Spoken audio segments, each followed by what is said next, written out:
Saute minced garlic with butter. Isunod ang prawns. I blanched it earlier para taste fresh at crunchy.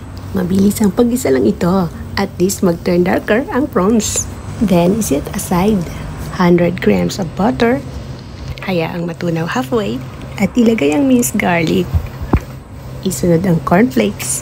Hanggang mag-golden ang kulay. Ilagay ang 2 salted egg yolk na dinurog. Ito talaga ang pinakamagpapasarap sa ating resipe. Halo-haluin hanggang lumabas ang bula. At ibalik ang prawns at ipagpatuloy ang paghahalo hanggang maging coated ito ng butter at egg yolk. At hanggang ito ay maging dry na katulad nito.